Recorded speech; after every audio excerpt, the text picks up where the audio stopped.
Muy buenas tardes, estimado público. El día de hoy estamos continuando con el curso de Derecho Administrativo. En esta ocasión desarrollaremos la sesión referida a los actos administrativos, revisión, ejecución, validez y eficacia, a cargo de la doctora Estefanía Flores. Estimada doctora, muy buen día. ¿Nos podría indicar si nos escucha bien? Hola Fabián, hola con todos, buenas tardes. Sí, efectivamente, te escucho muy bien. Muchísimas gracias, estimada doctora. Doctora, ¿el día de hoy va a realizar la presentación con alguna PPT o va a ser de forma oralizada? No, tengo una presentación para el día de hoy. Sí, ¿podría compartirla, por favor, en estos momentos para ver si todo se encuentra bien? Se lo agradecería. Sí, claro. A ver, ¿me confirmas por favor si pueden ver la PPT? Sí, por favor, ¿usted cree que lo podría extender, por favor, para que se vea completa la lámina? Sí, sí. Doctora, voy a realizar la presentación de su reseña y luego le brindo el uso de la palabra. ¿Está conforme? Sí, ok, perfecto, gracias Fabián. Sí, muchísimas gracias. Estimados participantes, el día de hoy estamos culminando el curso de Derecho Administrativo con la sesión Los actos administrativos, revisión, ejecución, validez y eficacia. La sesión se encuentra a cargo de la doctora Estefanía Flores, quien es abogada por la UPC, cuenta con diversos programas y diplomados en Derecho de Protección al Consumidor, Derecho Administrativo y Derecho Civil Patrimonial. Actualmente es abogada en Santander Consumer Perú y es asesora legal en Cabot Inmobiliaria. Estimada doctora, muchísimas gracias por su apoyo. Le cedemos el uso de la palabra. Gracias Fabián. Bueno, reiterar mi saludo a todos ustedes, a todos los presentes. Y bueno, comenzamos con la ponencia del día de hoy, es relacionada a los actos administrativos. Entonces, para poder empezar con ello, tenemos que saber de dónde nace o de dónde emana el acto administrativo. Esto está regulado en la ley 27444, que es la ley de procedimiento administrativo general. Asimismo, esta ley reconoce sobre cuáles puntos es que se desarrolla todo el derecho administrativo y sobre qué organismos y órganos reconocidos estatalmente, ¿no? Dentro de ellos tenemos, por ejemplo, al Poder Ejecutivo, incluyendo ministerios y organismos públicos. También tenemos al Poder Legislativo, Poder Judicial, gobiernos regionales, gobiernos locales, los organismos a los que la Constitución Política del Perú y las leyes confieren autonomía. También tenemos además entidades que están reconocidas, que son autónomas o se encuentran también adscritas a diversos ministerios, por ejemplo.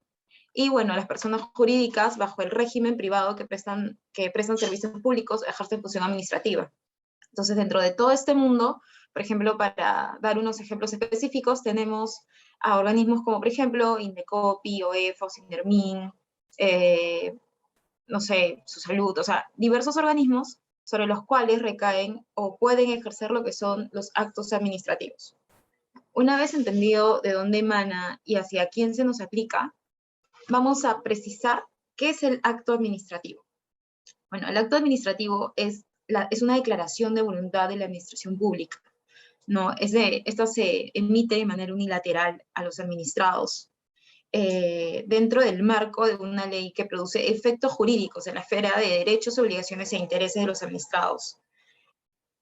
Asimismo, tiene efectos externos y concretos, individuales a cada administrado. ¿Qué quiere decir? Que tenga un efecto externo, individual y unilateral de que esta declaración que brinda la administración pública nunca va a ser aplicada de manera interna, ¿no? Sino siempre va a ir dirigida a un administrado. Asimismo, esto es individual. O sea, quiere decir de que los efectos jurídicos del pronunciamiento administrativo que se emita va a ir siempre dirigido a un solo administrado, o para que los efectos jurídicos o la obligación que se emane este pronunciamiento sea cumplida por un solo administrado. Y bueno, esto es unilateral, ¿no? Quiere decir que para ello la administración pública no necesita ni la conformidad, ni necesita realmente otro pronunciamiento u otra actividad administrativa externa para poder emitirlo. Entonces, dentro de ello tenemos, por ejemplo, a diversos tipos de actos administrativos. Tenemos, por ejemplo, actos administrativos de gravamen, que son aquellos que restringen el ejercicio del derecho de los administrados, imponen cargas. Por ejemplo, el Indecopi, que impone multas, por ejemplo, no sé, pues a través de un acto administrativo, ¿no? Una medida correctiva, una medida coercitiva, todos esos puntos procedimentales que se desarrollan, por ejemplo, dentro del Indecopi, son actos administrativos. Igual el pronunciamiento final sobre un procedimiento o un informe final, todo ello constituye un acto administrativo. También tenemos los actos administrativos favorables al administrado. Son aquellos que van a otorgar al administrado algo que no tiene, un derecho, ¿no? Por ejemplo, una municipalidad que brinda un permiso, bueno, no solamente emitido por la municipalidad, ¿no? Sino también, digamos, por otros tipos de entidades públicas, para el ejercicio de diversos derechos que se le brinda al administrado. Luego, por otro lado, también tenemos el hecho administrativo. Esto se resume en un hecho netamente fáctico de la administración pública. Es decir, que es toda actuación fáctica que realiza la administración pública o son las acciones de un funcionario en el ejercicio de sus funciones. Dicho sea de paso, por ejemplo, dentro de ello tenemos a, no sé, digamos a un fiscalizador que va y ejerce su función fiscalizadora sobre un conjunto de ambulantes, ¿no? O sea, esa acción, la sola acción que realiza el funcionario en ejercicio de las funciones administrativas, ya es un hecho administrativo. Por otro lado, tenemos el acto de administración interna. Con relación a este acto de administración interna, vamos a precisarlo, vamos a puntualizarlo en tres pautas, que son internos, son individuales y son generales. ¿Qué es lo que sucede en este punto? Si bien tenemos conocimiento de que las leyes son emitidas por ejemplo, el Congreso, ¿qué es lo que sucede? Que muchas de ellas deben ser regladas, ¿no? Entonces, ¿qué es lo que pasa? En este punto, el reglamento administrativo, voy a corregirme hace un momento a ley del acto de administración interna, voy a puntualizar en el reglamento administrativo, ¿no? Este tiene efectos generales y externos. ¿Qué es lo que hace la administración pública? Por ejemplo, regula las leyes que se emiten, ¿no? Es aquella norma que emite la administración pública y que se va a desarrollar una ley, para decirlo en términos sencillos. El reglamento es una norma que permite que la ley sea ejecutable, ¿no? Que no solamente se quede en la emisión o la promulgación, sino que ésta pueda desarrollarse y pueda ser aplicada a los administrados. Por otro lado, tenemos los actos de administración interna. Aquí, o también llamados actos simples de acto administrativo. Entonces, ¿qué es lo que sucede aquí? Es una declaración de voluntad de la administración, pero que va a regir neta y enteramente para ellos, o sea, de manera interna para la administración. Por ejemplo, no sé, no sé, la gerencia de fiscalización emite un memorándum para uno de sus trabajadores, o el cambio de puesto, por ejemplo, de un jefe de fiscalización, o no sé, pues la creación de una comisión en Indecopi, etc. Entonces, estos actos que tienen impacto interno en la administración pública son los llamados actos de administración interna o simples actos administrativos. Finalmente, tenemos al contrato administrativo. En este punto, el contrato administrativo tiene efectos externos, individuales y bilaterales. ¿Qué es lo que sucede con el contrato administrativo? Acá la administración pública ya no ejerce su potestad de ejecución unilateral, o sea, ya no depende neta y exclusivamente de la decisión de la administración, sino que en este punto lo que sucede es que la administración va, como su mismo nombre lo dice, contratar con una persona que no es parte de la administración pública. Entonces, al ser esto un contrato y al tener la misma naturaleza que un contrato civil patrimonial, es decir, que busca regular, modificar, crear o extinguir relaciones jurídicas, este mantiene la misma naturaleza. Por eso es que se habla de un contrato administrativo de efectos bilaterales, porque se necesita de ambas partes para que se pueda emitir dicho contrato y con ello se pueda emitir también los actos administrativos que conllevan la ejecución del mismo. Ahora, vamos a pasar al siguiente. Los elementos del acto administrativo. Ya teniendo conocimiento de que un acto administrativo es la declaración de voluntad de la administración pública que busca desarrollar efectos jurídicos sobre los intereses, derechos o obligaciones de los administrados, vamos a ver cómo es que se componen estos, ¿no? Bueno, como ya les comenté, es una declaración de cualquiera de las entidades reconocidas que pueden ejercer función administrativa. Asimismo, está destinado a producir efectos jurídicos externos. Excepcionalmente, aquí hay una pauta, ¿no? Que es que excepcionalmente, solamente con el simple acto administrativo, pueden producir efectos jurídicos internos. Es decir, para la administración, pero con todas las demás modalidades, sí tiene el mismo efecto, que es producir efectos jurídicos externos. Quiere decir que siempre están dirigidos al administrado. Luego, Sus efectos deben recaer sobre derechos, intereses y obligaciones de los administrados. Es decir, para que un administrado o la administración pública pueda emitir una declaración de voluntad, una declaración unilateral que tenga efectos jurídicos administrativos, tiene que recaer, eso tiene que tener una finalidad, un porqué. Y este porqué se tiene que ir reflejado en los derechos, intereses y obligaciones. ¿Por qué un administrado iría a pedirle permiso a una municipalidad para poner una tienda? Pues porque desea hacer efectivo un derecho, ¿no? Y asimismo un interés. ¿Por qué la administración pública le abriría un proceso administrativo, por ejemplo, a la empresa Gloria, por, no sé, pues digamos, en el hipotético caso, ¿no? De que la leche no sea leche, sino otro tipo de componente. Entonces, en este caso, ¿por qué? Porque hay intereses públicos recogidos, es decir, intereses colectivos que se están afectando. Ahora, sus efectos se dan dentro de una situación concreta.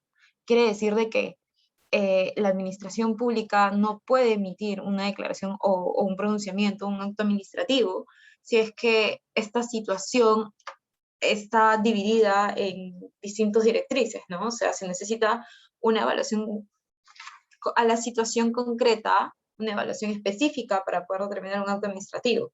Recordemos que los efectos son individuales, es decir, si la administración pública, digamos, se abriera o tocara distintos puntos sobre situaciones no concretas, ¿qué es lo que pasaría? De que no podría emitir un pronunciamiento motivado, estaría afectando el debido procedimiento.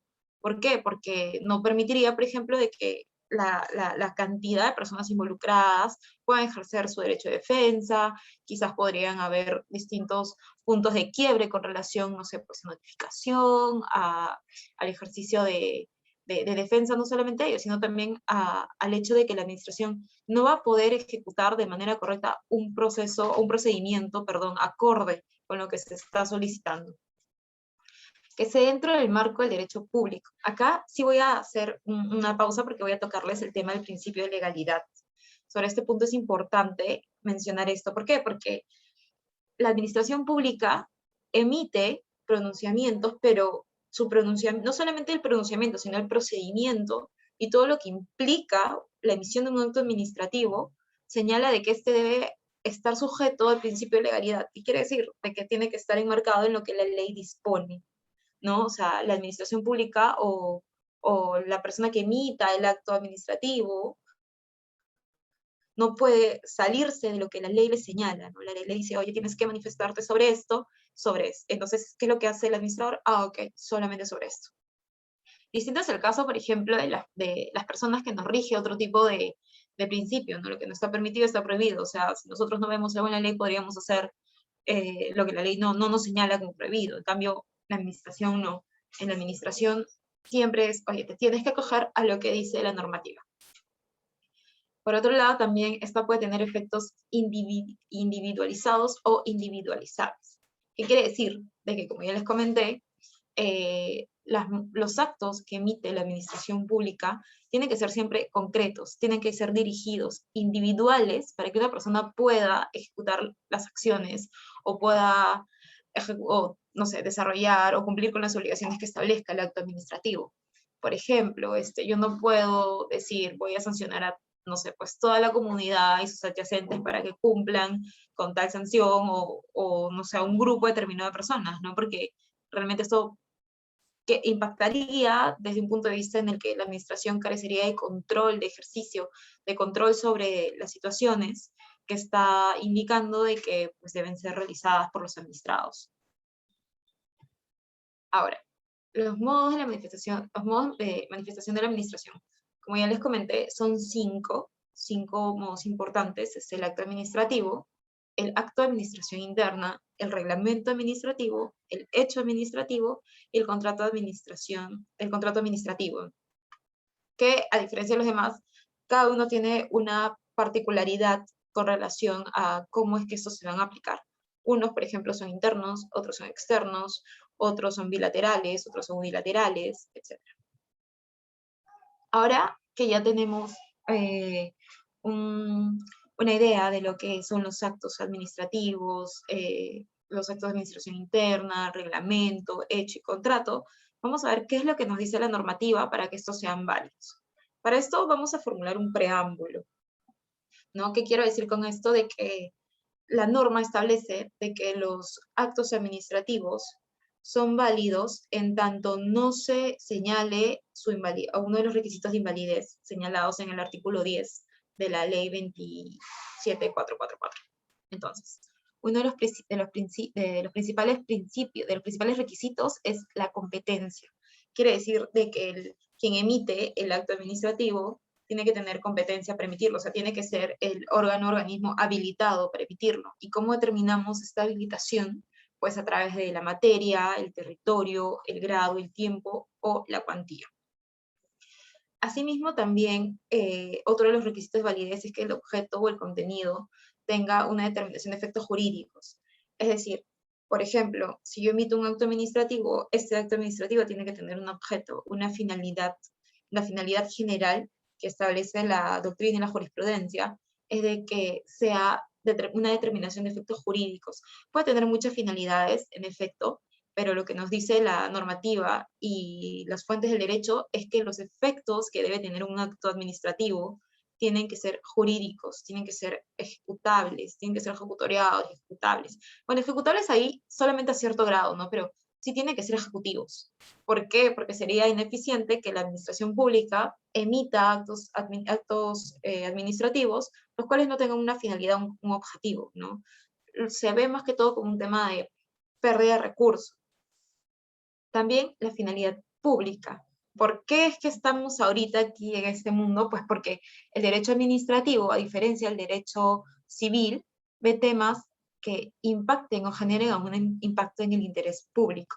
La administración no se va a pronunciar jamás sobre un tema netamente entre particulares, por ejemplo, ¿no? Para eso la administración lo que te dice es, oye, váyanse a la vía civil. Un ejemplo de ello podría ser en INDECOPI, ¿no? En INDECOPI, ¿qué es lo que sucede? De que va un consumidor, denuncia a un proveedor, le indica de que pues hay una afección, una vulneración normativa, una infracción normativa, algún artículo del Código de Protección y Defensa del Consumidor.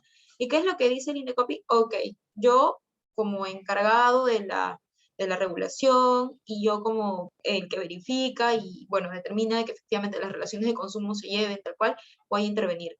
Pero ¿qué pasa, por ejemplo, si viene el consumidor y le dice, oye, Indecopi, adicionalmente a ello, ¿sabes qué? Me han causado un daño, no sé, pues estoy argumentando lucro cesante, daño emergente, daño moral, ¿sabes qué? Quiero que interfieras. ¿Qué es lo que dice el Indecopi en este tipo de situaciones?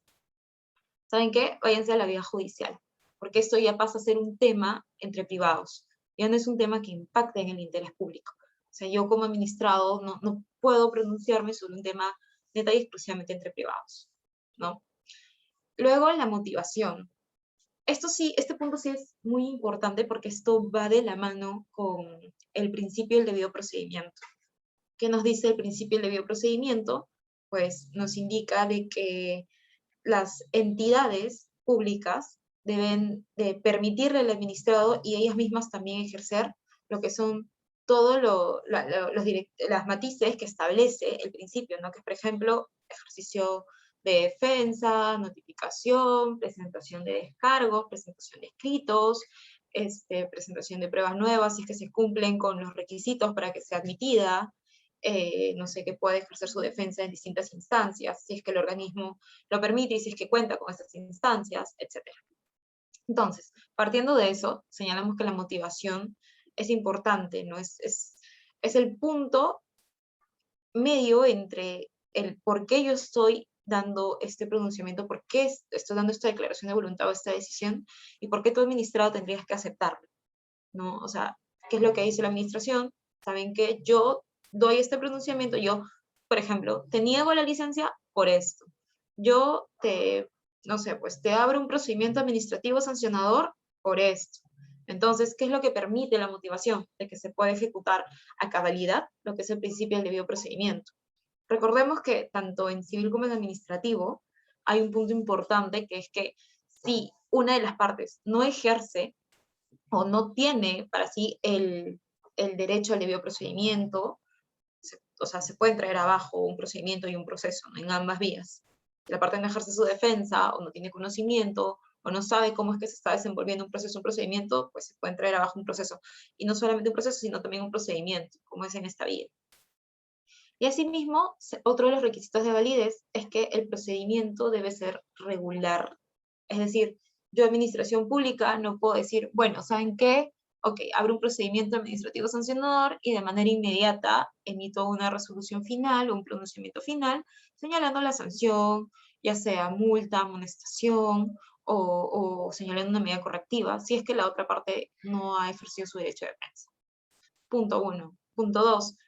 Yo como administración pública no puedo decir, oye, he llevado a cabo un procedimiento sin intervención de la otra parte, cuando pues la otra parte puede constatar de que no se ha cumplido, por ejemplo, con la notificación. No ha sido notificado, no tiene conocimiento sobre los actos procedimentales llevados a cabo y por lo tanto nunca ejerció defensa. Esto es con relación a los requisitos de validez. Ahora, un punto adicional a los requisitos de validez que quisiera agregar es que se presume, de verdad te dice la normativa y te dice también la doctrina y la jurisprudencia, de que se presume que un acto administrativo es válido en tanto no se señale su nulidad, ¿no? Y asimismo, ¿qué es lo que sucede? Que este acto administrativo, o sea, puede ser, solamente para adelantarles un poquito, puede ser cuestionado tanto de parte como de oficio. Es decir, si se emite un acto administrativo que cuenta con los requisitos de validez, ok, haciendo problema, pero ¿qué pasa si es que adolece un vicio de requisito de validez? Entonces, ¿a dónde estamos yendo? A las causales de nulidad. La ley 27444 también te establece causales de nulidad. Son las que tenemos a continuación, que son, por ejemplo, la contravención a la Constitución o a las leyes o a las normas reglamentarias. ¿Qué es lo que sucede en este punto, por ejemplo? De que hay actos administrativos que bien pueden ser contrarios, por ejemplo, a, no sé, pues a un artículo de la Constitución, ¿no? No se me viene a la mente ahorita un ejemplo en específico, pero yo creo que ustedes saben a lo que me estoy refiriendo. O sea, un acto administrativo no puede ser contrario a normativas de mayor jerarquía, ¿no? No solamente esto lo vemos aquí en la vía administrativa, sino en todas las vías del derecho, realmente.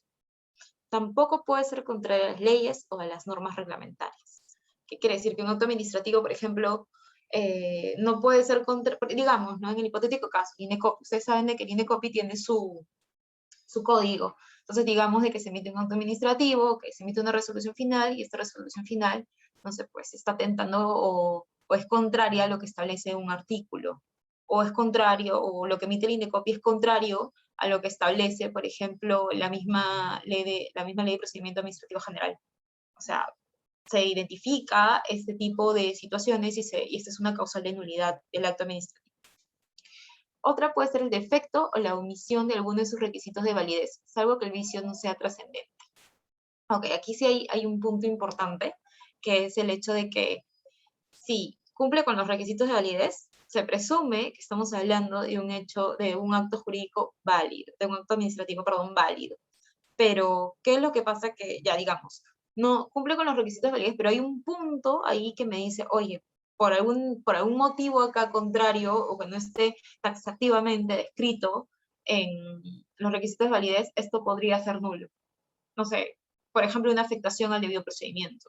Entonces, ¿qué es lo que hacemos ahí? Ok, revisamos, este acto administrativo es nulo. Ahora, ¿qué más te dice la norma? Te dice, salvo que el vicio no sea trascendente. También la norma regula vicios o causales de nulidad que pues no afectan al acto administrativo como tal, o no tienen una afectación, un impacto directo que implique de que éste deje de tener eficacia, ¿no? Por ejemplo, no sé, pues, digamos, un vicio que no sea trascendente, no sé, tenía el acto administrativo, no sé, pues, tenía otro medio, o sea, tenía un medio probatorio adicional a los que ya se habían presentado. Ok, oye, ¿sabes qué es nulo? Porque esto no me corresponde y mi derecho de defensa no lo voy a poder ejercer correctamente porque me llevas a la confusión, administración pública. ¿Qué es lo que te dice la administración?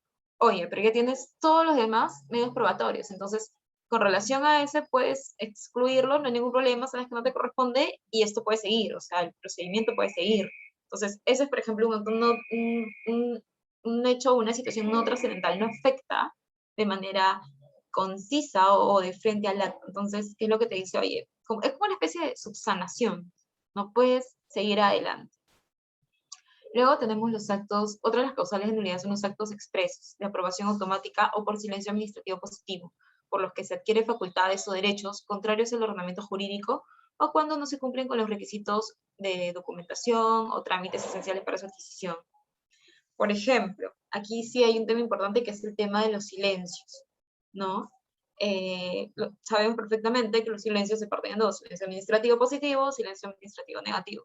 Sabemos que silencio administrativo positivo para determinados puntos y sabemos que silencio administrativo negativo, por ejemplo, cuando son, o sea, la administración no se manifiesta, no sé, pues cuando estás pidiendo un permiso para, no sé, o sea, hacer algo en la vía pública, pero estás afectando los derechos, ¿no? Por ejemplo, de otras personas, o quieres invadir una vía pública, o quieres, no sé, pues usar algo que podría causarle un prejuicio a otros administrados. También una causal de nulidad son los actos administrativos que sean constitutivos de infracción penal. ¿Qué es lo que pasa si, por ejemplo, no sé, pues yo le doy el permiso a una empresa inmobiliaria para que construya? Entonces, ¿qué es lo que pasa? Que la empresa inmobiliaria que tiene el permiso, pero yo como administración pública no observo un punto importante que podría acarrear con esto, no sé, pues que venga alguien y sufra un accidente, que venga alguien y se muera, o cualquier otro tipo penal o otro delito constituyente en tipo penal. ¿Qué es lo que pasa? Es nulo. O sea, lo que te está diciendo las causales de nulidad es que, oye, tu administración tienes total discrecionalidad para emitir tus actos administrativos, pero esos actos administrativos no pueden ser contrarios a leyes de mayor jerarquía o a normas de mayor jerarquía. Esos actos administrativos tienen que ir acorde a lo que te establece la Ley de Procedimientos Administrativos General, o sea, en temas de documentación, trámite, y sabes que tu acto administrativo también, si es que, no sé, pues constituye un tipo, una infracción al Código Penal, sabes que también es nulo. Tienes total discrecionalidad para ejecutar tus actos administrativos, pero sin afectar a las demás vías. Ese es básicamente lo que se resume en las causales de nulidad. Ahora, en este punto también quiero hacer precisión de que la nulidad propiamente dicha también puede ser interpuesta de oficio, ¿no? Como un recurso. La administración lo denomina un recurso. Entonces, ¿qué es lo que pasa? De que la administración puede darse cuenta, por ejemplo, de que, ok, emite un acto administrativo, cumple con los requisitos de validez, pero ¿qué es lo que pasa? De que digamos que afecta el interés público. Que entonces la administración puede decir, oye, ¿saben qué? Ok, yo como administración voy a solicitar la nulidad de oficio, por ejemplo, ¿no? Ese es un punto importante que quería tocar con esto. Ahora, vamos a pasar a otro punto también muy importante, que es la ejecución, ejecutoriedad y ejecución forzosa. ¿Qué es lo que sucede con la ejecutividad? Los actos administrativos,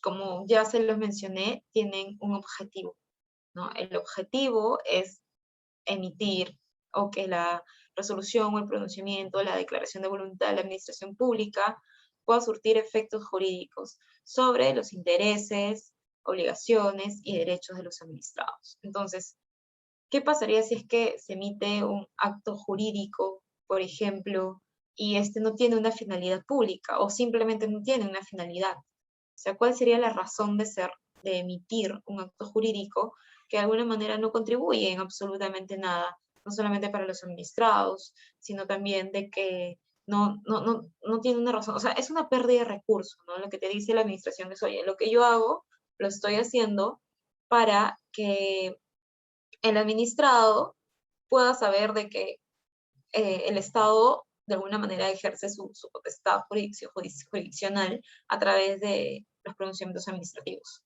Entonces, todo acto administrativo, todo acto, ya, vamos a hacerlo más amplio, no solamente acto, sino reglamento, contrato bilateral, simple acto, etcétera, tiene que ser ejecutado, o sea, tiene la finalidad ejecutiva, es decir, que sí o sí tiene que ser ejecutado, si no, no tendría una razón de ser el tema de la emisión.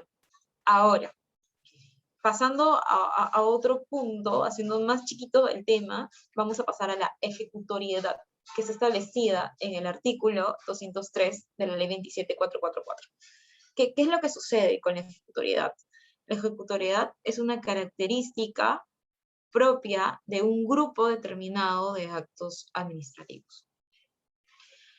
¿Qué es lo que sucede en ese punto? De que la administración te dice, oye, ok, y emitimiento administrativo, pero la ejecutoriedad solamente hay ciertos actos sobre los cuales se va a aplicar la ejecutoriedad. ¿Y qué tipo de actos son estos? Pues son los actos, por ejemplo, que contienen obligaciones de dar, de hacer y de no hacer. ¿Qué significa de dar? Pues que tu administrado estés obligado a entregar algo. De hacer, que tu administrado estés obligado a hacer algo, y de no hacer, pues que tienes que abstenerte, ¿no? Ahora, eso es con relación a la ejecutoriedad. Con relación a la ejecución forzosa, ¿qué es lo que sucede? Que dentro de la ejecutoriedad también puede desarrollarse lo que es la ejecución forzosa. La ejecución forzosa está, o sea, se establece en función a 4 puntos importantes, ¿no? Que es sobre los cuales la administración pública puede ejercer su coerción sobre el cumplimiento de los actos que ha emitido. El primero es la ejecución coactiva. La ejecución coactiva también tiene su propia ley. Esto lo podemos ver, por ejemplo, en la SUNAT, ¿no? En la SUNAT, ok, te dice, oye, ¿sabes qué? Tienes que pagarme los impuestos, no sé, pues estás generando renta de primera, segunda, tercera, cuarta, quinta, entonces tienes que pagarme estos impuestos. ¿Qué sucede si no se pagan los impuestos? O sea, la SUNAT, al amparo de la ley de la ejecución coactiva, va a ir contra los bienes de las personas o de distintas maneras, ¿no? Por ejemplo, una muy común que yo recuerdo es a través de embargos judiciales, ¿no? La SUNAT presenta pide una medida cautelar, inicia el proceso en vía judicial con una medida cautelar y pues solicita, ¿no? Por ejemplo, el embargo de las cuentas bancarias que pueda tener una persona. Asimismo, no solamente embarga cuentas bancarias, no pueden ser valores, pueden ser distintos productos financieros con los que cuente o pueda contar la persona que está deudando a la SUNAT. Otra es la ejecución subsidiaria. Aquí hay un ejemplo muy particular que siempre lo he escuchado y seguramente ustedes también, que habla, por ejemplo, qué es lo que sucede si una empresa petrolera o una empresa minera, digamos, derrama relave sobre un río. Relave son los desechos de la minería, ¿no? Y lo contamina. Digamos que es una situación que se ve a veces muy, muy común en las noticias o podemos escucharlo, ¿no? ¿Qué es lo que sucede? Viene OEF y le dicen, oye, me has, mira lo que le has hecho al río, o sea, esto no está permitido, se supone que tú tenías que realizar una actividad sin dañar el patrimonio, entonces, ¿qué es lo que hace OEF? Les abre un PAS. ¿Qué es lo que pasa en el PAS? Emite el pronunciamiento final y les dice, oye, te voy a sancionar, y adicionalmente a la sanción, como medida correctiva, lo que vas a hacer es ver la manera de, o sea, pues, intentar rescatar lo que queda del mar y o sea, pues realizar un tratamiento para que el mar o el río, lo que sea que hayas contaminado, pueda regresar a su estado anterior. ¿Qué es lo que sucede aquí con la ejecución subsidiaria? Si bien la empresa está obligada a realizar dicha actividad, ¿qué es lo que sucede si no lo hace? O sea, puede ir a EFA o puede contratar, no sé, pues, a un grupo de personas y puede hacerlo. La ejecución subsidiaria implica de que la administración pública, claro, le da un mandato o una orden a una empresa, pero si esto no lo hace, de alguna manera nosotros nos vemos afectados, el interés público se ve afectado. Entonces, ¿qué es lo que hace EFA? Ok, se lo designa a otra persona o incluso ellos mismos pueden hacerse cargo de ese cumplimiento, ¿no? Pero ustedes me pueden decir, oye, Estefanía, pero después, ¿qué es lo que pasa, no? O sea, bajo esa premisa, todas las empresas que causen algún perjuicio o atenten contra el interés público pueden dejar de hacer las cosas y los hace la administración. No. ¿Qué es lo que pasa ahí? Claro, como está involucrado lo que es el interés público, se tiene que hacer algo. Pero esto justamente viene al siguiente punto que voy a explicar, que es la multa coercitiva. ¿Qué es lo que sucede cuando, por ejemplo, una entidad administrativa te dice, oye, ¿sabes qué? Sanción más medida correctiva, y tú no cumples la medida correctiva? ¿Qué es lo que pasa? Ok, es una medida una multa coercitiva la que se impone. Es decir, esta es progresiva. Ok, no estás pagándome o no estás haciendo lo que te he indicado, multa. Oye, sigues sin hacer lo que te estoy indicando, otra multa. Continúas con el mismo comportamiento, otra multa. Y así se va desarrollando. No sé, por ejemplo, se viene Indecopi, otro ejemplo preciso puede ser Indecopi ordena, no sé, pues el pago a una empresa, ¿no? Digamos, ordena el pago o la devolución como medida correctiva del dinero por un servicio prestado. Y digamos que esta empresa no cumple con con hacer la devolución cobrada por el servicio prestado, por ejemplo. Ok, oye, empresa, no la has devuelto, viene Indecop, dice, multa coercitiva, 3 UITs, 4 UITs, 5 UITs.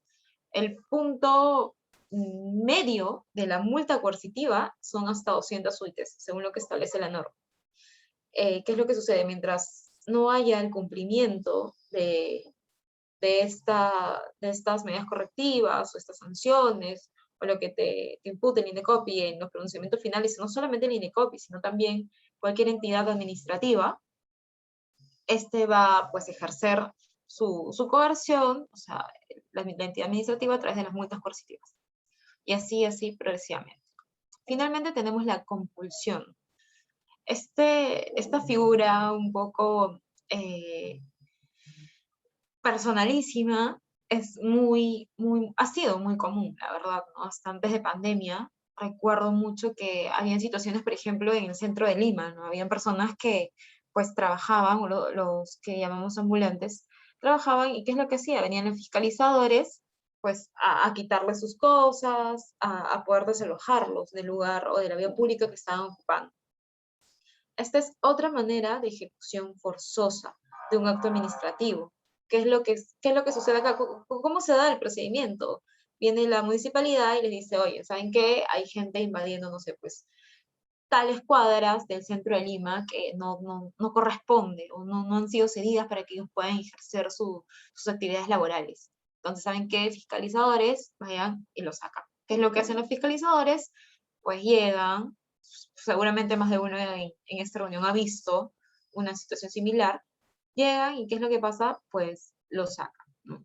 Otro tipo de actos administrativos, por ejemplo, que sean ejecutivos, como ya les comenté, o sea, todos en general, puede ser, por ejemplo, no sé, pues un permiso, un derecho, que brinde, no sé, un derecho, o que otorgue una facilidad para el administrado.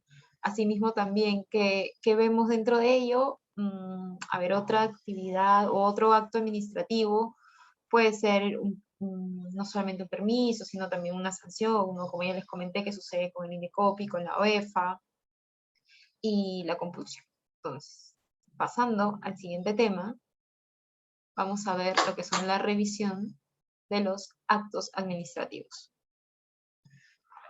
Los actos administrativos en general, o sea, vamos a empezar desde la matriz o el fundamento o la naturaleza de la revisión, que es lo que nos dicen, por ejemplo, algunos autores de algunos libros, ¿por qué es que los actos administrativos, y en general todos los actos emitidos, no solamente en la administración pública, sino, no sé, pues, las sentencias emitidas en la vía penal, en la vía civil, todo está sujeto a revisión?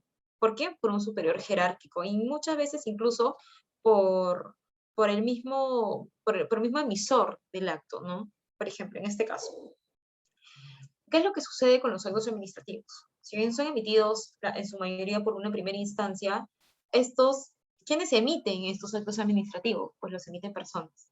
Personas que podrían estar equivocándose o podrían estar incurriendo en un error, como pues lo vemos prácticamente a diario los que practicamos o trabajamos y vemos procesos, procedimientos, ¿no? Y recurrimos muchas veces a apelaciones, revisiones, reconsideraciones, casaciones, etc.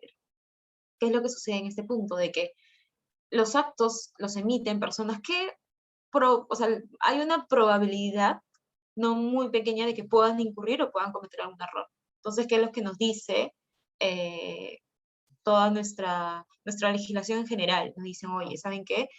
Estas personas que sienten que se está incurriendo en algún error pueden ir y revisar este acto con un superior jerárquico, una persona que, pues, también conozca y que pueda dar una segunda opinión, incluso excepcionalmente una tercera. ¿Cómo vemos una tercera? Por ejemplo, en civil, casación. En derecho administrativo, por ejemplo, lo vemos en una revisión, ¿no? Ustedes saben que la revisión es un tipo, una modalidad que hoy en día no muchas entidades administrativas la tienen, ¿no? Porque para ir a revisión, pues tendría que ir a una, vamos a denominarlo, tercera instancia, ¿no? Que no está regulada ni aplicada a muchos organismos públicos. Por ejemplo, Indecopi solamente tiene 2 instancias. La primera, que puede ser la ORPS, y su segunda la comisión, y ahí muere, y también tiene como primera instancia la comisión, su segunda la sala, que se encuentra en el tribunal, y ahí queda. Pero hay otros organismos públicos que sí tienen, por ejemplo, implementada. Hoy en día tengo conocimiento de que es una FIL, ha implementado su tribunal, por ejemplo, ¿no? Entonces ya, ¿qué es lo que ve ahí? Pues ya ve las revisiones. Ahora, un acto administrativo, para que pueda ser revisado, este puede ser en tanto de oficio o puede ser también de parte. ¿Cuándo es de oficio? Por ejemplo, como ya les comenté, cuando la administración se da cuenta de que ha cometido, por ejemplo, un error, digamos, material, aritmético, o no sé, se me viene a la mente, por ejemplo, de que redactan una resolución y en lugar de decirle al administrado tienes que pagar 10.000, le dicen paga 100.000, por ejemplo. Entonces, ¿qué es lo que sucede en ese punto? De que la administración de oficio puede decir, oye, voy a revisar este acto administrativo. ¿Por qué? Pues porque hay un error. Entonces, a esta figura se le llama rectificación de errores. Eso está regulado y establecido en el artículo 212 de la Ley de Procedimiento Administrativo General. Otra figura también es la revocación. ¿Qué es lo que sucede en este punto? Por ejemplo, viene la administración, el organismo público emite un acto administrativo, pero al momento de emitirlo se da cuenta de que pues ya no tiene razón de ser o ya no se cumple lo que se estaba buscando con ese procedimiento. Entonces, como ya no tiene razón de ser, como si yo, o sea, es como que yo emito este acto administrativo, pero ¿saben qué es lo que pasa con este acto administrativo? Que pues ya, o sea, ya lo puedo emitir, pero no se cumpliría la finalidad. Entonces, ¿qué es lo que hace la administración? Dice, ok, a revisión de oficio voy a revocar. ¿Por qué? Volvemos a uno de los puntos que les comenté al inicio, que era de que uno de los requisitos de validez es que tenga un objetivo. Si ese objetivo ya no se da, entonces ya no tiene razón de emitir un acto administrativo. Entonces, ¿qué es lo que hace la administración? Revisión de oficio, lo revoco. Esto está señalado en el artículo 214 de la Ley de Procedimiento Administrativo General. Y también tenemos a la nulidad de oficio. Esta sí creo que ya es más conocida, porque ¿qué es lo que pasa? Ante errores también que se cometen por parte de la administración, muchas veces solicitan lo que es la nulidad de oficio, es decir, oye, ¿sabes qué? Yo creo que mi acto administrativo carece, no sé, pues de un tema de trámite regulado en uno de los requisitos, una de las causales de nulidad, por ejemplo. Oye, yo creo que mi acto administrativo está contraviniendo, no sé, algunas leyes de superior jerarquía, nulidad de oficio. Oye, yo considero de que si yo emito de que al emitir este acto administrativo, se está desencadenando consigo una serie de situaciones que podrían caer en infracciones al tipo penal. Entonces, ¿saben qué? Pido mi nulidad de oficio. Como ya les comenté, justo en la parte de nulidades que estábamos revisando. Ahora, esta parte es la revisión de oficio, es la que hace por sí misma la administración pública. Pero también hay otra parte, otra directriz que establece que la revisión también puede ser de parte. Es decir, tú como administrado, si ves de que están afectando, no sé, pues de alguna manera tus derechos o que, no sé, la resolución no está bien motivada, ¿qué es lo que podrías hacer tú también de parte? Pues presentas revisión, ¿no? O sea, tienes 3 puntos, o sea, 3 figuras jurídicas que puedes aplicar, ¿no? La primera es la reconsideración. Esta está establecida en el artículo 219 de la Ley de Procedimiento Administrativo General. La reconsideración es una figura que te permite revisar tu acto administrativo, pero esta no va a un superior jerárquico. la reconsideración se presenta ante el mismo órgano que emite. También tenemos la apelación, que está señalada en el artículo 220 de la Ley de Procedimiento Administrativo General. ¿Qué es lo que sucede con la apelación? Pues tiene dos puntos, dos matices importantes, ¿no? O sea, cuando tú recurres a una apelación, dicho sea de paso, como ya la mayoría de ustedes saben, la apelación sí se presenta ante un superior jerárquico, o excepcionalmente te dice la ley que puedes presentarlo también ante primera instancia, pero ¿qué es lo que hace primera instancia? Solamente va a revisar si es que se cumple con los requisitos de admisibilidad y pues lo deriva a segunda instancia, ¿no? Nunca primera instancia va a revisar una apelación. Siempre primera instancia revisa una reconsideración. Y lo máximo que puede hacer es revisar que la apelación cumpla con los requisitos de admisibilidad claro, admisibilidad y derivarlo a segunda instancia. ¿Quién? En segunda instancia van a revisar si es que efectivamente cumple con los requisitos de procedencia y bueno, darle el trámite que corresponde, ¿no? Luego tenemos bueno, también tenemos a la revisión. La revisión es un recurso excepcional. ¿Por qué digo excepcional? Porque no se presenta ante el órgano al que presentaste la apelación, sino ante un órgano superior. Entonces, como les comenté hace un momento, no todas las entidades o organismos públicos tienen una tercera instancia, tienen a alguien que pueda revisar un acto administrativo en función a la figura de la revisión. Entonces, muchas veces queda todo en apelación, ¿no? ¿Qué es lo que sucede? Hay muchos comentarios, o sea, lo que establece también a veces la doctrina es un cuestionamiento, ¿no? Que te dice, ok, la administración pública me niega la oportunidad o la facultad de presentar a una tercera instancia, porque no la tienen, pero lo que sí me da es la opción de presentar un ACA, que es una acción contenciosa administrativa. El ACA ya es una figura jurídica que se ve en materia civil, porque esto ya pasa a ser un proceso, ya no es procedimiento, pasa a ser un proceso. Y ahí, ¿qué es lo que hace? Bueno, pues también se solicita la revisión del acto administrativo, pero bajo ciertas causales, que son causales netamente establecidas en la ley de acción contenciosa administrativa, la ley que prevé el proceso de acción contenciosa administrativo. Entonces, bajo esa premisa es que tanto las partes como la misma administración puede solicitar la revisión de sus actos. Ahora, por ejemplo, ¿qué es lo que pasa si es que, vamos a poner un problema ya, un problema general? A ver, un segundo, por favor. A ver.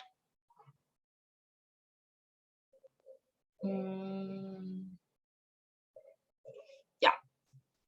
Las nulidades, he visto sus comentarios ahí, y solamente para señalar que las nulidades, efectivamente, o sea, no es que, por ejemplo, no es que netamente una rectificación de error pueda ser exclusiva de la administración pública, ¿no? O sea, yo también como administrado, si veo de que, no sé, pues, digamos, el Indecopi viene y me emite una multa por una infracción leve y veo que me pone 450 UITs de multa, evidentemente yo también puedo solicitar la revisión de dicho acto por una rectificación de error. Entonces, no es que este punto, solamente con rectificación de errores, sea neta y exclusivamente de la administración pública. O sea, los administrados también pueden ejercer su derecho, ¿no? Su derecho a la revisión por las situaciones o las afectaciones o las infracciones que ellos consideren que se están desarrollando también. No sé, por ejemplo, digamos, viene Indecopi, yo soy una empresa, digamos, yo ejerzo un método abusivo de cobranza, por ejemplo. Llamo en un sábado o un lunes a las 10 de la noche, un feriado, no sé, pues llamo 20 veces a una persona que me debe. ¿Qué es lo que hace ahí el Indecopi, por ejemplo? Me dice, ¿sabes qué? Tu infracción es grave, no, tu infracción es leve, te voy a sancionar, no sé, pues hasta con 50 UITs, porque eso es lo que establece la norma. ¿Y qué es lo que sucede en este punto? De que, ok, se emite el pronunciamiento final, primera instancia, apelo, ok, viene segunda instancia, emite el pronunciamiento final y me dice, te pongo 150 UITs. sea, 150 UITs, si en primera instancia me dijiste que es una infracción leve, vengo, veo la resolución de segunda instancia, en apelación sigue manteniéndose infracción leve. ¿Qué es lo que pasa? De que, o sea, hay una tabla que señala cuánto es el monto de multa máximo al que puede acceder un administrado, por ejemplo, por el tipo, dependiendo del tipo de infracción, sea grave, sea, bueno, leve, grave, muy grave. Entonces, ¿qué es lo que pasa? Yo puedo solicitar Indecopi una revisión diciéndole, oye, rectifícame este error, por ejemplo, y no quiere decir que este tema sea neta y exclusivamente del Indecopi, ¿no? O sea, neta y exclusivamente de la administración. Asimismo, también quiero comentarles de que un punto que se me pasó, volviendo al inicio, es sobre las formalidades del acto administrativo. Ya, vamos a volver un segundo.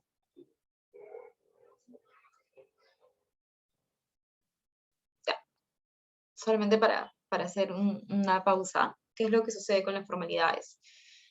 El acto administrativo tiene consigo diversas formas que son diferentes a los modos, ¿no? Diversas formas sobre las cuales tiene que ser emitido, por ejemplo. O sea, una de esas formas es que, o sea, la principal es que sea expreso, quiere decir de que la administración pública no puede emitir un acto administrativo, no sé, diciéndole a una persona, oye, sabes que yo decido esto. Eventualmente he visto casos y situaciones en los que, digamos, pues en una audiencia, claro, se emite una declaración de voluntad, ¿no? Entonces, oye, esto está dirigido al administrado, ¿y qué es lo que pasa en ese punto? De que el administrado puede, como se da por enterado, digamos, ya, ok, queda sentado en un acta, entonces se suprime el derecho a la notificación, pero no con eso quiere decir que estamos afectando, vulnerando el debido procedimiento, sino con eso lo que se quiere decir es que, oye, tú ya te diste por enterado, y se cumplió la finalidad, ¿sabes qué? Queda sentado en un acta, pero ya no te notifico, por ejemplo. Entonces, ¿qué es lo que sucede? Que una de las formalidades es que el acto administrativo tiene que ser expreso, tiene que ser establecido. Ok, no me notifica porque tuve conocimiento en una audiencia, pero tuviste conocimiento, se cumplió con la finalidad, y si bien no te estoy notificando, queda establecido en un acta de que tú estás tomando conocimiento de dicho acto administrativo. Esa es, por ejemplo, una. Otra puede ser, por ejemplo, de que, ¿qué es lo que sucede, por ejemplo, cuando se emite un acto administrativo y digamos de que este acto administrativo no contiene la firma de la persona encargada o de la jefatura, gerencia que se está emitiendo, de la cual se está emitiendo dicho acto administrativo? Ok, oye, si es que no se está cumpliendo con la formalidad, ¿qué pasa si un acto administrativo no cumple con la formalidad? Este no va a poder ser eficaz. Entonces, ¿qué es lo que te dice la norma? La norma, oye, ok, ¿sabes qué? Yo te notifico y de la notificación en adelante el acto administrativo es eficaz, pero ¿qué pasa si es que este acto administrativo tiene matices que, pues, quiebran, ¿no? Quiebran el fondo, el trasfondo sobre el cual está recayendo el acto administrativo. Recordemos que el acto administrativo no solamente es que la administración pública venga y me diga, oye, ¿sabes qué? Tienes que cumplir con esto, o si te doy el permiso, no te doy el permiso, te abro un PAS, te sanciono, te doy una medida correctiva o una coercitiva, o sea, no, sino que este acto administrativo debe cumplir a cabalidad con todo lo que implica el documento o las formas que debe contener el documento para que sea totalmente eficaz. Por ejemplo, no podría ser para mí eficaz una notificación de la apertura de un proceso, de un PAS, si es que no veo, por ejemplo, qué órgano lo emite, quién me puede emitir en PAS. El PAS puede ser Indecopi, puede ser puede ser, no sé, pues una FIL, o sea, puede ser incluso la Autoridad de Transporte Urbano, o sea, pueden ser distintos organismos los cuales pueden emitirlo, pero para cual yo debo tener conocimiento, porque aquí nuevamente regresamos al punto de una afectación al debido procedimiento. Regresamos nuevamente al punto de que, oye, yo no puedo ejercer mi defensa, no puedo cumplir, no puedo permitir que un acto administrativo sea eficaz si es que este no está cumpliendo con las formalidades previstas por la norma. Y tampoco puedo permitir que un acto administrativo sea eficaz si es que no me va a permitir a mí ejercer mi derecho de defensa o cumplir con el debido procedimiento. Entonces, eso es un punto importante también.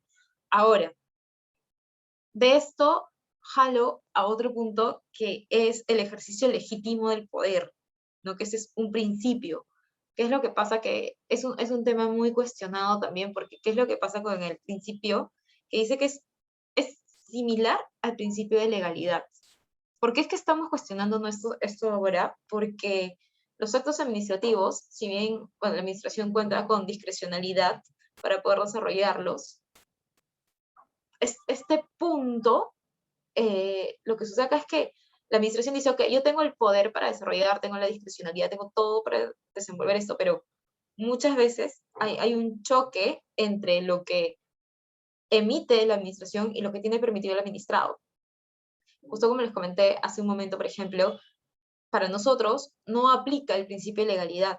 ¿Por qué? Porque para nosotros aplica el principio de lo que no está prohibido está permitido, pero para ellos aplica el principio de la legalidad, es decir, que ellos tienen que estar sujetos a temas estrictamente legales. Es decir, yo no puedo, por ejemplo, emitir un acto administrativo sancionando a una persona por infracción a una normativa o por infracción a un artículo que no está tipificado en ningún código, en ninguna ley. O sea, si, por ejemplo, no estuviese prohibido un método abusivo de cobranza, ¿qué es lo que pasa? De que los administrados, o sea, podrían llamar cualquier día, cualquier hora. Y yo como administración estoy amarrada de manos porque yo no puedo, por ejemplo, abrir un procedimiento, ejecutar una acción o establecer una obligación de dar, de hacer, de no hacer, por ejemplo, a una empresa si es que esto no está tipificado. Entonces, este es un punto de quiebre muy importante, ¿no? A ver, ahora me gustaría hacer una pregunta a la audiencia para ver si es que de verdad hemos entendido a cabalidad de manera conjunta lo que son las distintas bases del acto administrativo, ¿no? ¿Podría alguien decirme cuál es la diferencia entre un acto administrativo y un simple acto de la administración?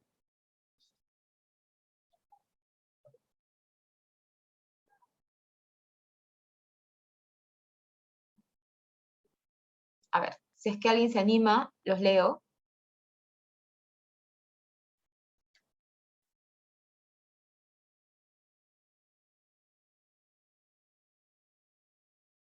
Sí, ya, bueno. Entonces, les voy a hacer una precisión con esto, que es que el acto administrativo tiene efectos externos, el simple acto administrativo o acto de administración interna tiene efectos internos. Con relación al acto administrativo interno o simple acto, no tiene, no es individualizado, no es externo, o sea, no tiene un impacto directo sobre derechos o intereses de los administrados, a diferencia del acto administrativo, que vamos a recordar sí es, ¿no? A ver, alguien ha escrito, ya, un acto administrativo sería una resolución de la entidad, gracias Michelle, y un acto de administración interna sería la creación de una comisión, como usted dijo, otra, efectivamente, tal cual, genera efectos jurídicos, claro, exactamente, ¿no? O sea, debemos tener en cuenta de que todas las modalidades de la declaración de voluntad administrativa tienen efectos jurídicos, ya sean internos, ya sean externos, sean unilaterales, sean bilaterales. A ver, me gustaría saber, por ejemplo, habrá que preparar otra pregunta. ¿En qué se diferencia un acto administrativo de un reglamento?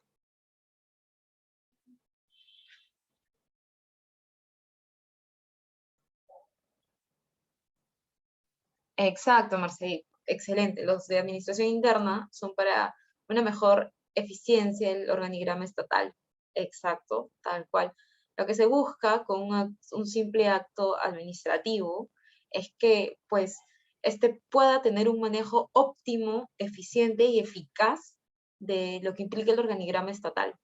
No, por ejemplo, o sea, pues, cambiar a funcionarios, crear comisiones, crear o sea, incluso reglamentos que rijan, ¿no? Por ejemplo, el TUPA, por ejemplo, o una ley orgánica, por ejemplo, la ley orgánica de la superintendencia, o sea, esta es aplicable a la superintendencia, ¿no? Sabemos que si bien es la ley general del sistema financiero y orgánica, o sea, sabemos que esta es aplicable, ¿no? Por ejemplo, hay las directivas, no, pero aquí hay un tema ya con las directivas. Si bien esto es para un mejor funcionamiento interno, esto es aplicable, o sea, a pesar de ser un reglamento, eso es aplicable también a los administrados, para que ellos puedan tener y tomar conocimiento sobre cómo se puede actuar frente a un acto administrativo, y no solamente eso, sino también cómo es que la administración te responde con relación a los distintos actos que tú pretendas hacer. A ver, Una consulta, el ROF de Indecopio administrativo es singular para cada administrado. Ok, reglamento es erga omnes. El acto administrativo es singular para cada administrado.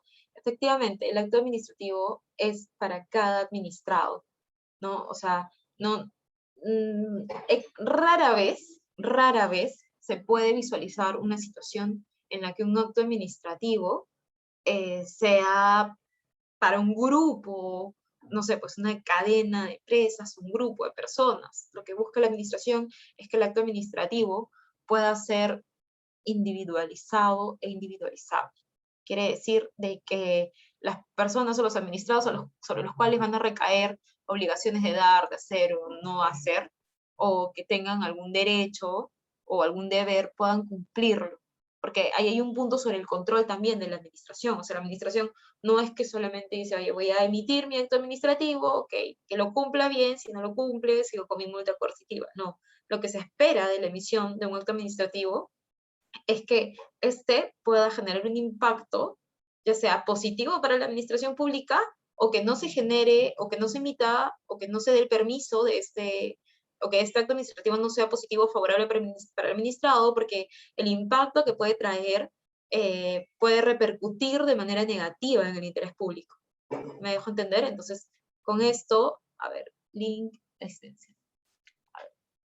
Ya, perfecto. A ver, ¿qué más? ¿Qué más podemos ver? A ver, regresemos, vamos a poner unos ejemplos sobre la revisión de los actos administrativos.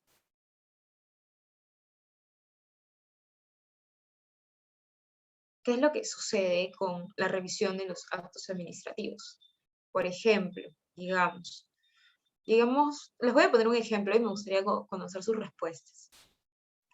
Digamos de que yo soy una empresa del sector financiero, por ejemplo, ¿no? Y viene una persona y me denuncia ante el Indecopi. No sé, por qué estoy afectando el deber de idoneidad y el deber de información. Solamente para precisar, deber de idoneidad es la relación que existe entre lo que el consumidor recibe y lo que espera recibir en función a la información y en plena ejecución de las garantías legales, tácitas y explícitas o implícitas.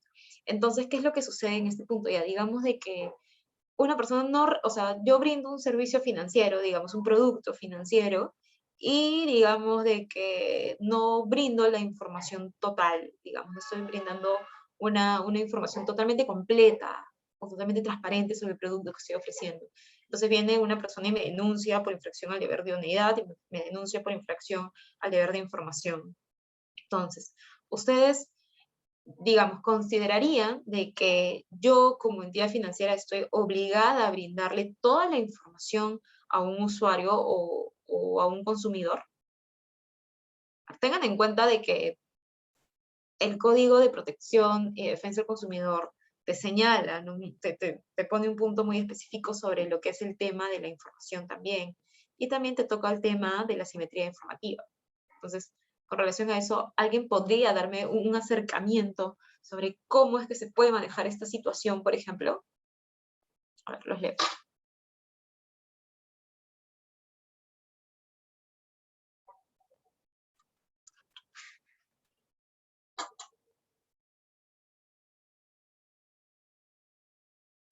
Exacto. La información debe ser veraz, explícita, cierta y comprensible. Perfecto. Pero yo como entidad financiera, o sea, retomamos al punto. Yo estoy obligada a darle toda la información a mi usuario.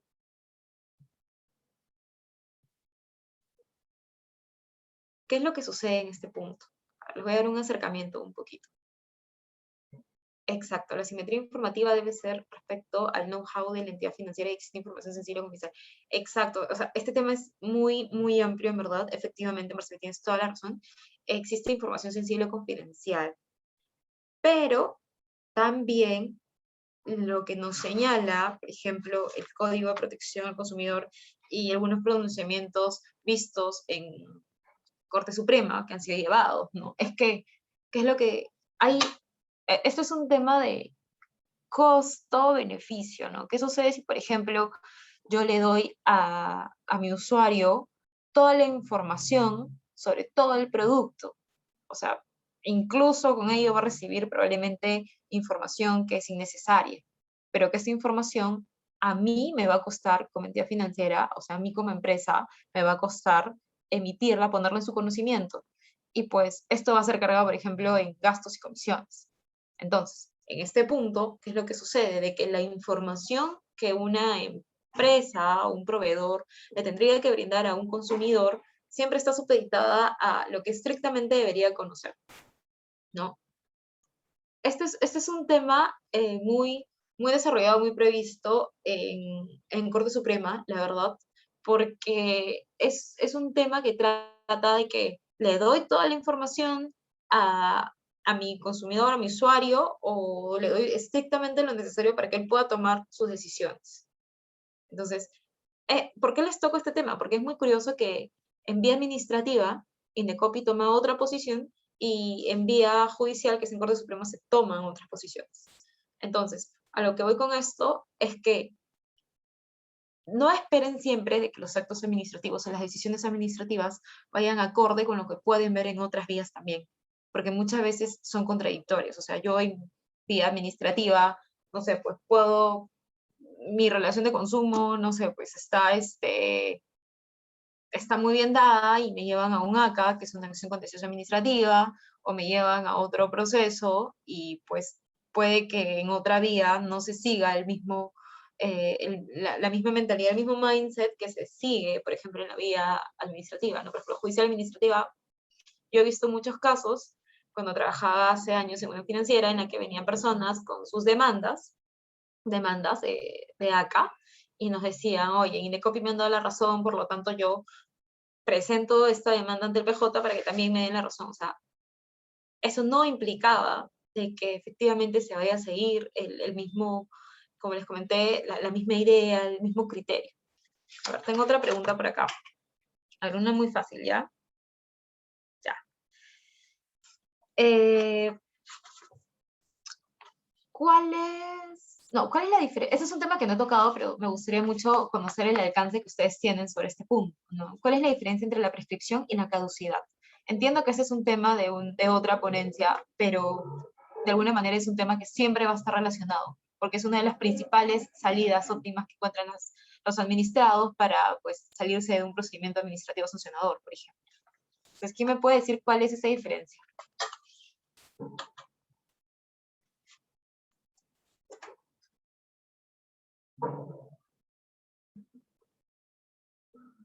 Es súper sensible, se maneja en el mismo, a grosso modo, en toda la vía jurisdiccional, es decir, esto lo podemos ver no solamente administrativo, lo podemos ver también judicial, en penal, pero tiene una particularidad en el derecho administrativo, que es algo que lo diferencia muchísimo de otras vías.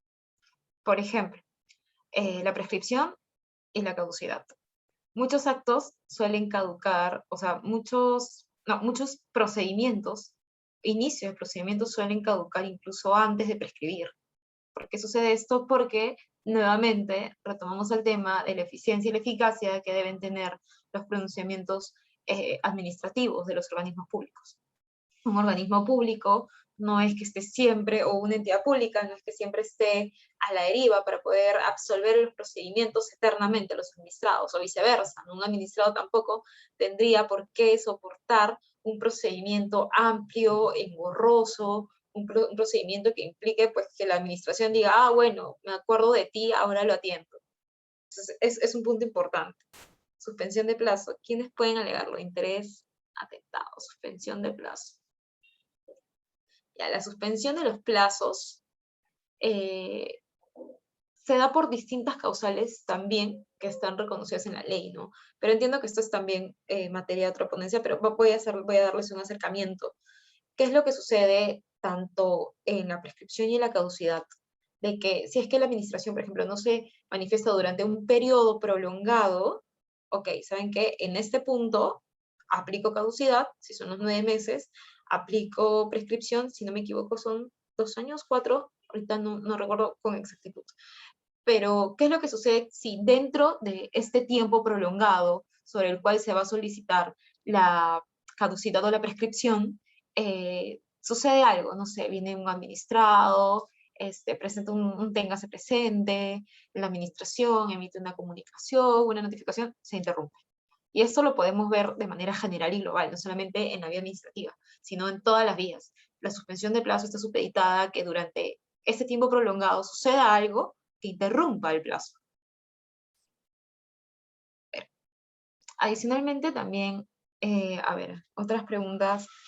Me gustaría pasarles un video. Fabián. A Sí, ver, estimada doctora. voy a compartir un video. Me gustaría que lo puedan ver. ¿Me confirman, por favor? A ver.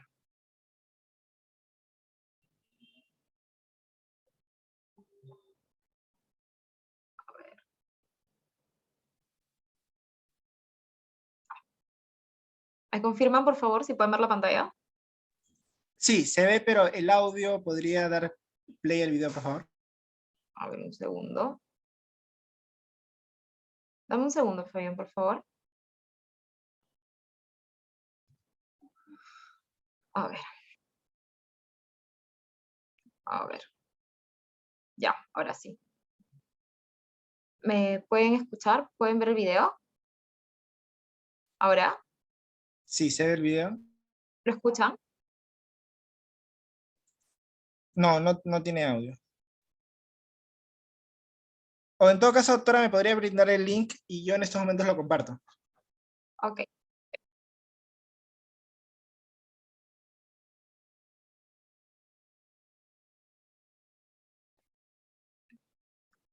A ver.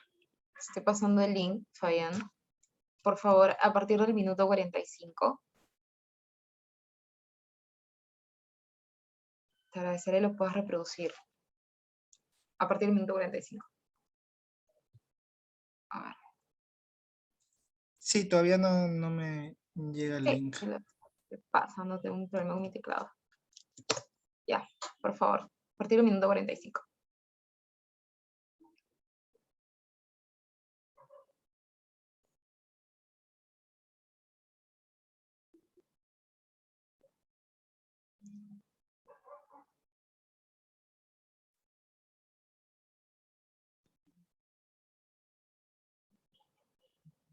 Disculpe, ¿qué minuto era? Porque el video tiene 4 minutos, creo. Sí, a partir del minuto 45, por favor.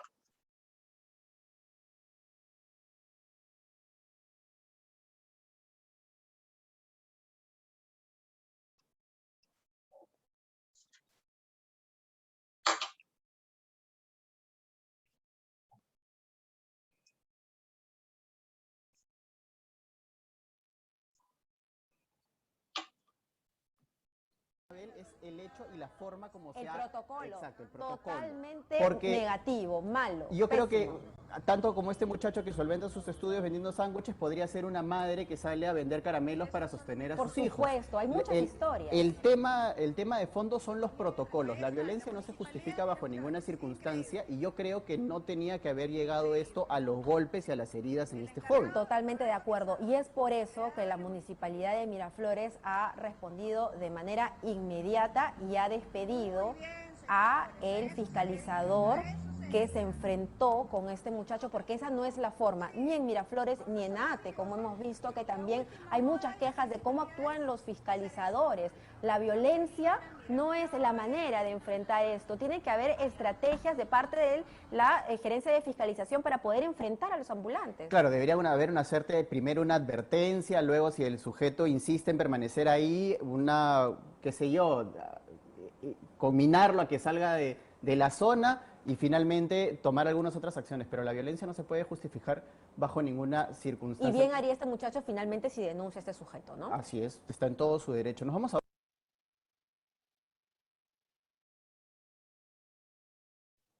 Ok, perfecto. ¿Qué es lo que sucede en este punto con la fiscalización? Voy a volver a compartir mi pantalla, Fabián.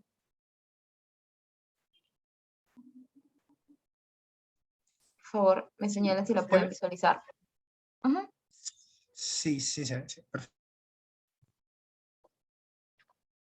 Ok. Ya. En este punto, Este video que se les acaba de mostrar muy corto es la descripción perfecta de lo que es la compulsión de las personas, que es una ejecución forzosa. ¿Por qué toco este punto?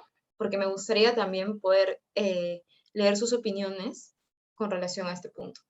Si bien la administración señala de que está permitida la compulsión a las personas a través de la fiscalización, tal como lo hemos visto acá, y creo que para nadie es un secreto de que esta situación es muy recurrente. O sea, siempre que vemos a un fiscalizador acercarse pues a un ambulante o a un grupo determinado de ambulantes, siempre es como que la situación termina en lo mismo, en una situación de violencia y de afectación.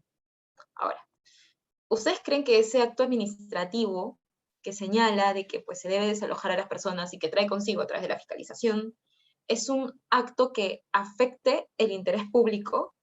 Y vamos a denominar interés público, y sé que muchos de ustedes van a decir no, al contrario, que despejen las vías, con muchos de ustedes van a decir, oye, hay que ver una manera de facilitarles para que estas personas puedan ejecutar sus actividades laborales. Pero no está afectando este acto administrativo a una norma constitucional.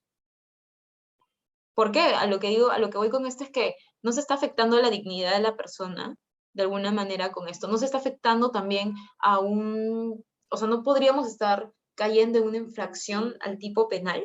Me gustaría leer sus comentarios con relación a esta pregunta y, y ver si podemos crear un debate con relación a esto, que me parecería muy interesante.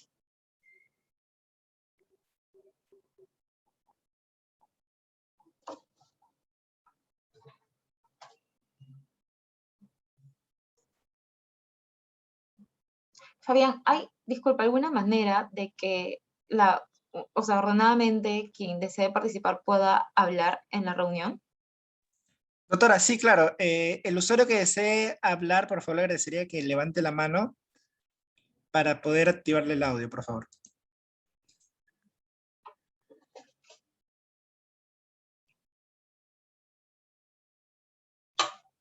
Vamos, chicos, sin miedo. Ustedes saben que en el derecho, toda opinión, o sea, siempre defendida con argumentos, siempre es correcta. Sí, justo le cedemos el uso de la palabra a José Encalada, que acaba de activar su audio. Okay. Hola, Doctora, José, yo mucho gusto. doctora, buenas tardes. Yo observo una afectación al interés público, pero también a un derecho fundamental a la persona humana, ¿no? En ese sentido veo esa observación. Perfecto, efectivamente. Nos encontramos ante la afección e infracción de dos puntos importantes, dos pilares importantes del derecho, efectivamente. Gracias, José. ¿Alguien más que desea agregar algo adicional? Todas las opiniones son bienvenidas y recuerden que siempre esto nos enriquece muchísimo a todos, incluyéndome. Sí, a mí me gustaría opinar. Yo bien, o sea, sí hay afectaciones en la manera en cómo se ejecutan las cosas, pero los fiscalizadores también podrían alegar cosas. Hay eximentes en responsabilidad civil y penal cuando es en cumplimiento de un deber. Ahora, yo no sé si las competencias de los fiscalizadores tienen hasta qué punto es la competencia, pero si el administrado también ejerce fuerza y el ejecutor, el fiscalizador puede verse amenazado, también se podría aplicar la segunda causal, que sería legítima defensa, si es un daño cierto o una amenaza real. Así que depende mucho del caso concreto, en verdad. O sea, no es que en esos casos hay una fórmula general en el cual te diga matemáticamente esa es la respuesta correcta, así que se tiene que ver mucho el caso concreto. Efectivamente. Gracias, José Emilio. Efectivamente, ¿no? Es el caso concreto. Lamentablemente, como les comenté, es una situación tan recurrente que desde un punto de vista totalmente externo nos preguntamos, ¿no? O sea, ¿realmente es necesario llegar a eso? ¿Realmente ese acto administrativo o la consecuencia o el hecho administrativo que deviene del acto administrativo, o sea, realmente no está atentando, ¿es realmente válido eso? O sea, ¿cuál es el punto, cuál es el alcance que se podría tener? ¿Alguien más desea comentar algo, alegar algo? Sí, ¿qué tal? Buenas tardes. Sí, mira, yo también concuerdo con José Emilio o sea, depende del caso concreto, pero también, o sea, yo lo veo del lado de que está bien que fiscalicen y todo, pero siempre dentro de los límites de la razonabilidad, ¿no? Nada dice que hagas bien tu trabajo, ¿no? Estás fiscalizando, pero si lo ves de manera también panorámica, nadie en esta vida tiene, nadie tiene que ser menoscabado, maltratado y menos golpeado, ¿no?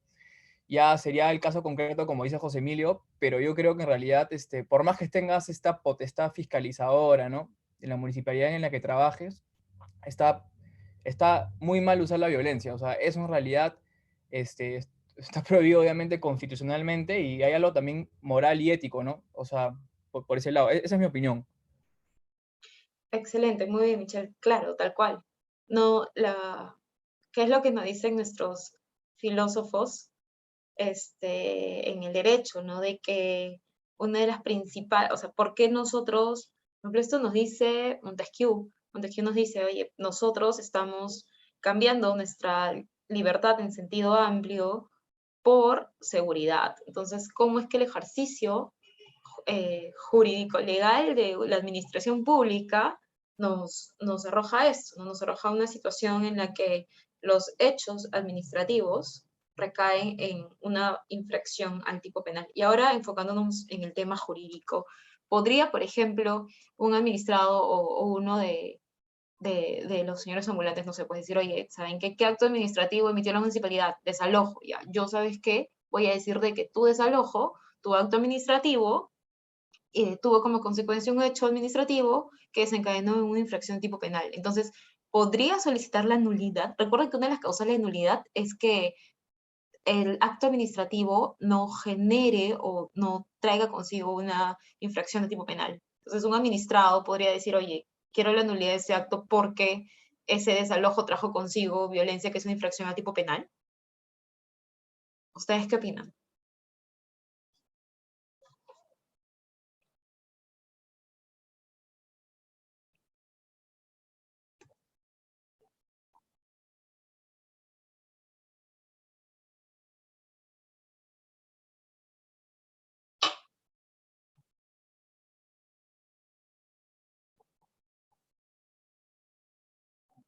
A ver, los escucho.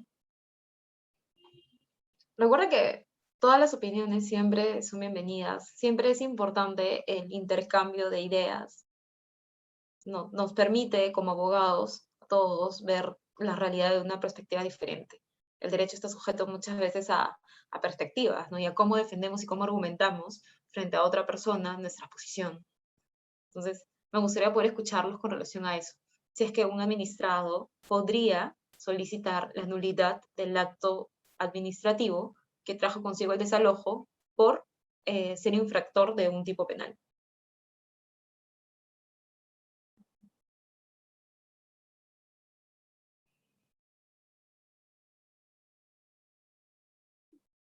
Yo les voy a dar mi respuesta, luego los escucho.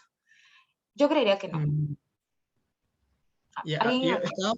sí, estaba pensando, porque en verdad da mucho que pensar.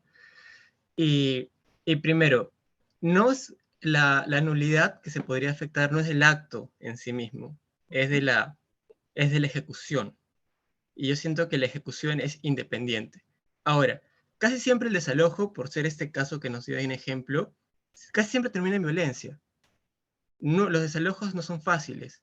Entonces el administrado simplemente podría decir, bueno, actúo con violencia, puede hacer un alboroto grande, puede ser, voy a hacer como que se puedan iniciar investigaciones preliminares de la policía y después me traigo abajo el acto administrativo. Así que mi opinión también sería de que no debería afectarlo de nulidad, ¿no? Y bueno, eso es lo que se me ocurre por ahora. Sí, no, de hecho yo comparto contigo la misma posición, ¿no? Porque estamos, si bien, como les comenté, la ejecución de los actos administrativos trae consigo la ejecutoriedad, y la ejecutoriedad trae consigo a la ejecución forzosa, y la ejecución forzosa trae consigo a la compulsión de personas, por ejemplo, en este caso, en un desalojo. Yo creía que para que proceda una nulidad, en este caso, tendría que la naturaleza misma del acto administrativo, o sea, la resolución, la motivación, todo lo que trae consigo la emisión de ese acto administrativo tendría que derivarnos de manera inmediata a una infracción de tipo penal. En cambio, acá vemos que dentro del proceso de la ejecutoriedad, o sea, no está regulado en verdad en ningún lado de que, oye, ¿sabes qué, fiscalizador? Tienes que usar la violencia hasta que lo saques. No, en ningún lado está eso. Entonces, esto es una situación propia de la circunstancia que desarrolla la ejecutoriedad, pero no es que el acto administrativo tenga como esencia una motivación que nos incline a pensar a que hay un tipo de infracción penal. Entonces, por lo tanto, yo tampoco considero que procedería a la nulidad. Entonces, comparto contigo la opinión. Y bueno, ¿qué más? A ver, una última pregunta ya para dar por terminada la ponencia el día de hoy. ¿Quién me podría decir? Ya. Una chiqui y súper rápida. El silencio administrativo positivo y negativo. ¿En qué situaciones estamos frente al silencio administrativo positivo y en qué situaciones estamos frente al procedimiento administrativo, ante el silencio administrativo negativo? Los escucho.